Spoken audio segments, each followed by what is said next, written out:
All right, so to qualify to be on Google My Business or Google Profile, you must be a location to where people can come to your location to get their service or product. Or you're a business that actually travels to the customer's location to do the work. So if you're a carpet cleaner, that's what you're gonna be.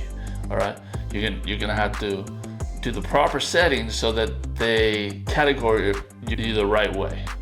So if this is you, say a carpet cleaner, you would be considered a service area business. So people aren't coming to your location, you're actually going out and doing the work for them at their location. So this is very important. We need to make sure that we're selecting the right settings when we're adding our business to Google My Business. So maybe you consider yourself a home-based business because you run your business out of your home. Well, that's not actually what you would want to categorize yourself as. So make sure when you're going to select your business, you go to service area business, not home-based business.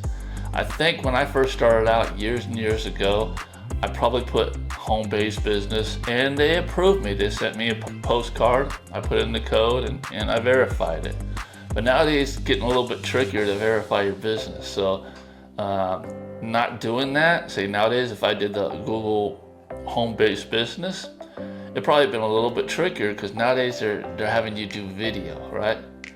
So selecting service area business for a carpet cleaner, window washing, pressure washer usually, that's what you want to go for. So when you're creating your business, Google's going to ask you if you want to add a location customers can visit. So when you get to that point, answer no. You don't want to do that. Instead, you're going to be adding your service area. So the area that you're going to be servicing. It's not going to affect you in any way, but it's very important. Don't put in your address because that will be an issue. So say you're having trouble getting verified and you did go ahead and add your area or your location. So go right in there, remove that, and then go ahead and contact Google and try to get verified again. So you can add up to 20 service areas, but should not add up to more than 2 hours of travel time from your location. So I know it's hard. Well, I'm not supposed to put it in the location, but it is located in the town that you're in. So basically from one area that you're going to be servicing to another area that you're going to be servicing, the distance between there went over 2 hours. So you may notice that your competitors actually do have a location and a pin on the map to where maybe it's an advantage in a way to where people can see local business, people closest to you, to them actually. But I wouldn't recommend it because it's a violation of Google. So you don't want to build your business up and get your reviews going and all of a sudden later down the line have your account suspended because of that. So just following the rules down to a T just to prevent any of that headache in the future to come.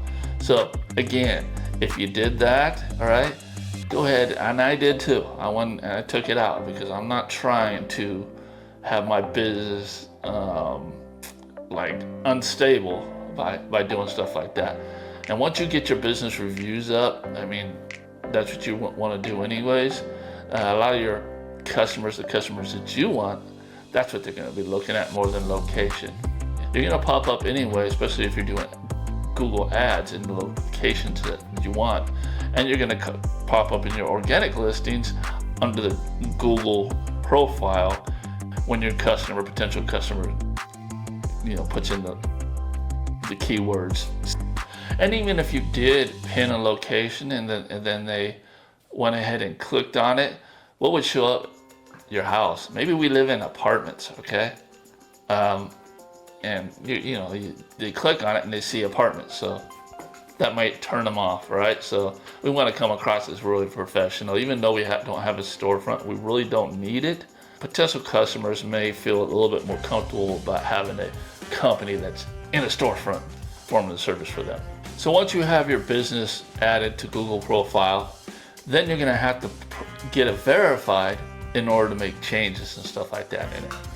So what you will do is you'll request a verification, and they'll do one or the other. They'll do either a postcard, where they'll send a postcard to your home with the code on there. You get in there and put the code in there, and that'll verify your business. Or nowadays they're doing video, so you have to actually take a video of your storefront. So this will be a problem if you put yourself as a home-based business or a brick and mortar type of business. You're gonna have to take that video, right? But if you're a service area business, you most likely won't have to take that video verification.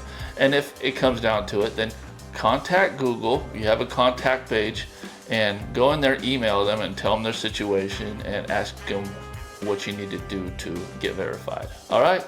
So I know it's complicated. I know a lot of people out there are having issues with that. I'm seeing it, especially when they came out with the Google or the video verification process. But you know what? Stay steady, keep pushing, and we'll see you in the next one.